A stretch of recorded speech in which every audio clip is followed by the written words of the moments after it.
बीते कुछ दिनों में जो फैसले लिए गए हैं, जो कदम उठाए गए हैं, वो स्थिति को तेजी से सुधारेंगे।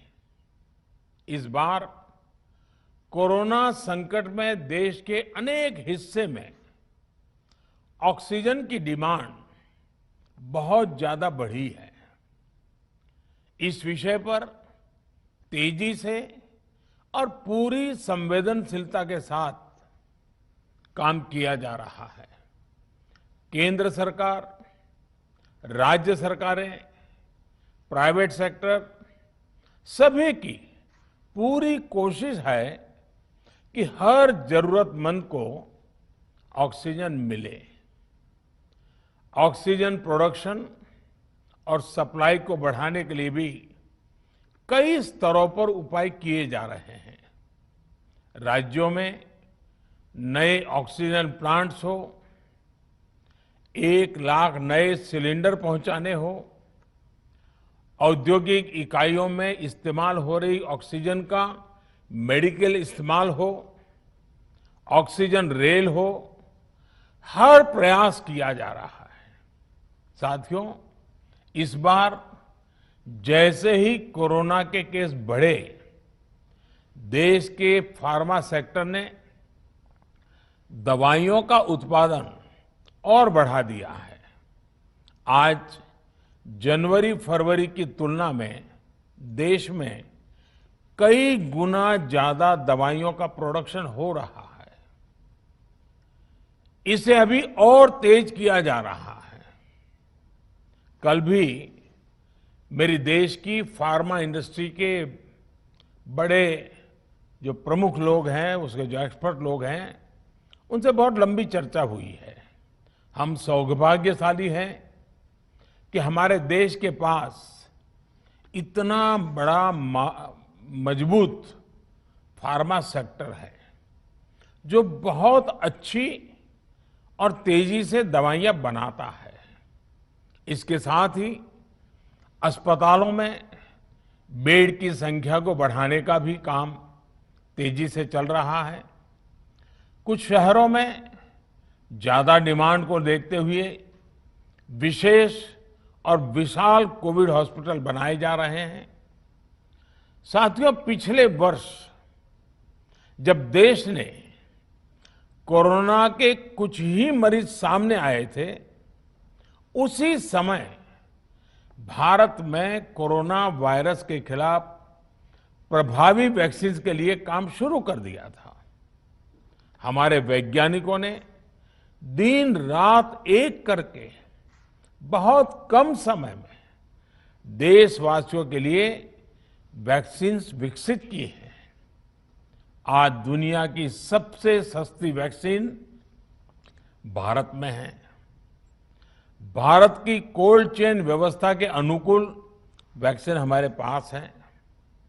इस प्रयास में हमारे प्राइवेट सेक्टर ने इनोवेशन और एंटरप्राइज की भावना का बेहतरीन प्रदर्शन किया है। वैक्सीन्स की अप्रूवल्स और रेगुलेटरी प्रोसेसेस को फास्ट ट्रैक पर रखने के साथ ही सभी साइंटिफिक और रेगुलेटरी मदद को बढ़ाया गया है। यह एक टीम एफर्ट है जिसके कारण हमारा Bharat 2 made in India vaccine के साथ दुनिया का सबसे बड़ा टीकाकरण अभियान शुरू कर पाया।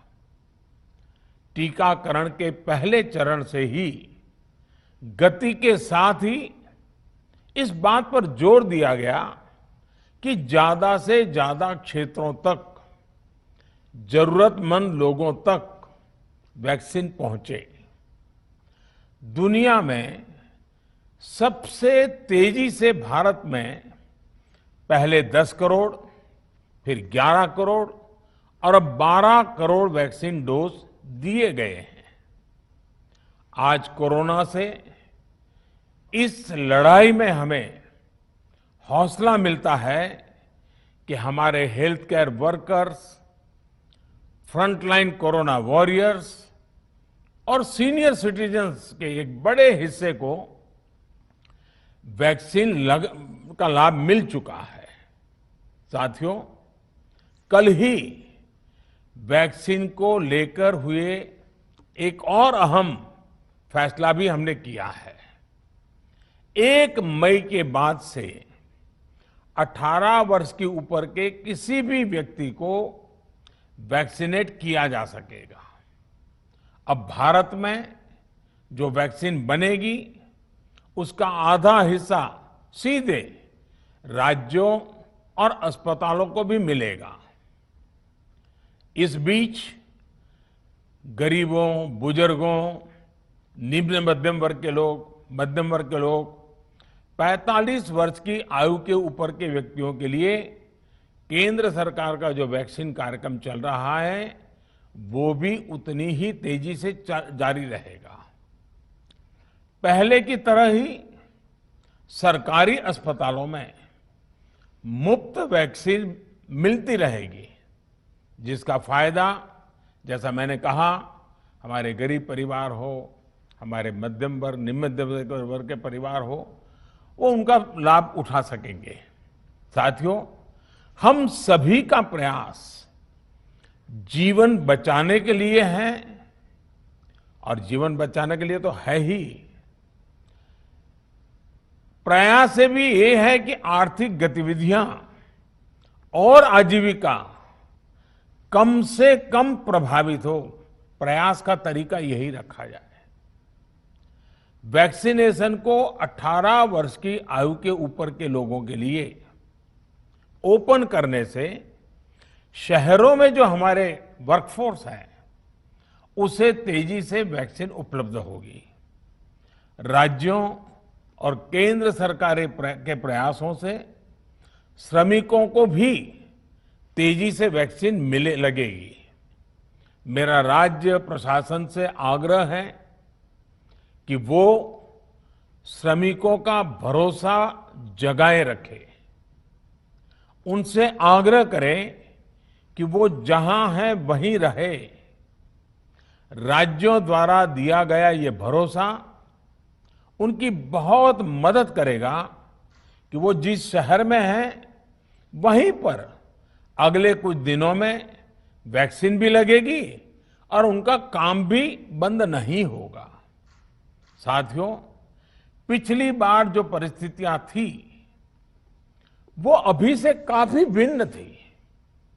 तब हमारे पास इस वैश्विक महामारी से लड़ने के लिए कोरोना स्पेसिफिक मेडिकल इंफ्रास्ट्रक्चर नहीं था। आप याद करिए देश की क्या स्थिति थी। कोरोना टेस्टिंग के लिए पर्याप्त लैब नहीं, पीपीई का कोई प्रोडक्शन नहीं, हमारे पास इस बीमारी के ट्रीटमेंट के लिए कोई खास जानकारी भी नहीं। लेकिन बहुत ही कम समय में हमने इन चीजों में सुधार किया। आज हमारे डॉक्टरों ने कोरोना के इलाज की बहुत ही अच्छी एक्सपर्टीज हासिल कर ली है। वो ज्यादा से ज्यादा जीवन बचा रहे हैं। आज हमारे पास बड़ी मात्रा में पीपीई किट्स हैं, लैब्स का बड़ा नेटवर्क है और हम लोग टेस्टिंग की सुविधा को निरंतर बढ़ा रहे हैं। साथियों, देश ने कोरोना के खिलाफ अब तक बहुत मजबूती से और बहुत धैर्य से लड़ाई लड़ी है। इसका श्रेय आप सभी को, सभी देशवासियों को ही जाता है। अनुशासन और धैर्य के साथ कोरोना से लड़ते हुए आप देश को यहां तक लाए हैं। मुझे विश्वास है जन भागीदारी की ताकत से हम कोरोना के इस तूफान को भी परास्त कर पाएंगे। आज हम अपने चारों ओर देख रहे हैं कि कैसे कई लोग, कई सामाजिक संस्थाएं जरूरतमंदों तक मदद पहुंचाने में दिन रात जुटे हैं। दवाई पहुंचाना हो, खाने या रहने की व्यवस्था करनी हो, लोग पूरे मनोयोग के साथ काम कर रहे हैं। मैं इन सभी के सेवा भाव को आदरपूर्वक नमन करता हूं और देशवासियों से अपील करता हूं कि अधिक से अधिक मात्रा में इस संकट की घड़ी में देशवासी आगे आएं और जरूरतमंदों तक मदद पहुंचाएं। समाज के पुरुषार्थ और सेवा के संकल्प से ही हम ये लड़ाई जीत पाएंगे। मेरा युवा साथियों से अनुरोध है कि वो अपनी सोसाइटी में, मोहल्ले में, अपार्टमेंट्स में छोटी छोटी कमेटियां बनाकर कोविड अनुशासन पालन करवाने में मदद करें। हम ऐसा करेंगे तो सरकारों को न कभी कंटेनमेंट जोन लगाने की जरूरत पड़ेगी, न कर्फ्यू लगाने की जरूरत पड़ेगी और लॉकडाउन का तो सवाल ही नहीं उठता है, आवश्यकता ही नहीं पड़ेगी। स्वच्छता अभियान के समय देश में जागरूकता फैलाने के लिए मेरे बाल मित्रों ने बहुत मदद की थी। छोटे छोटे बालक, 5वीं, 7वीं, 8वीं, 10वीं में पढ़ने वाले, उन्होंने घर के लोगों को समझाया था, मनाया था। उन्होंने बड़ों को भी स्वच्छता का संदेश दिया था। आज मैं फिर अपने बाल मित्रों से एक बात विशेष तौर पर कहना चाहता हूं। मेरे बाल मित्र, घर में ऐसा माहौल बनाइए कि बिना काम, बिना कारण घर के लोग घर से बाहर न निकले। आपकी जीत बहुत बड़ा परिणाम ला सकती है। प्रचार माध्यमों से भी मेरी प्रार्थना है कि ऐसे संकट की घड़ी में वो लोगों को सतर्क और जागरूक करने के लिए जो प्रयास कर रहे हैं उसे और बढ़ाएं। इसके साथ ही इसके लिए भी काम करें कि डर का माहौल कम हो सके, लोग अफवाह और भ्रम में न आए। साथियों, आज की स्थिति में हमें देश को लॉकडाउन से बचाना है। मैं राज्यों से भी अनुरोध करूंगा कि वो लॉकडाउन को अंतिम विकल्प के रूप में ही इस्तेमाल करें। लॉकडाउन से बचने की भरपूर कोशिश करनी है और माइक्रो कंटेनमेंट जोन पर ही ध्यान केंद्रित करना है। हम अपनी अर्थव्यवस्था की सेहत भी सुधारेंगे और देशवासियों की सेहत का भी ध्यान रखेंगे। साथियों, आज नवरात्रि का आखिरी दिन है। कल रामनवमी है और मर्यादा पुरुषोत्तम श्री राम का हम सभी को यही संदेश है कि हम मर्यादाओं का पालन करें। कोरोना के इस संकट काल में कोरोना के बचने के जो भी उपाय है, कृपया करके उनका पालन 100% करिए। दवाई भी, कड़ाई भी, इस मंत्र को कभी भी भूलना नहीं है। ये मंत्र जरूरी है, वैक्सीन के बाद भी जरूरी है। रमजान के पवित्र महीने का भी आज 7वां दिन है। रमजान हमें धैर्य, आत्मसंयम और अनुशासन की सीख देता है। कोरोना के खिलाफ जंग जीतने के लिए अनुशासन भी, उसकी भी उतनी ही जरूरत है। जब जरूरी हो तभी बाहर निकले, कोविड अनुशासन का पूरा पालन करें। मेरा आप सभी से यही आग्रह है। मैं आपको फिर ये भरोसा देता हूं, आपके इस साहस, धैर्य और अनुशासन के साथ जुड़कर आज जो परिस्थितियां हैं उन्हें बदलने में देश कोई कोर कसर नहीं छोड़ेगा। आप सभी स्वस्थ रहें, आपका परिवार स्वस्थ रहे, इसी कामना के साथ मैं अपनी बात समाप्त करता हूं। आपका बहुत बहुत धन्यवाद।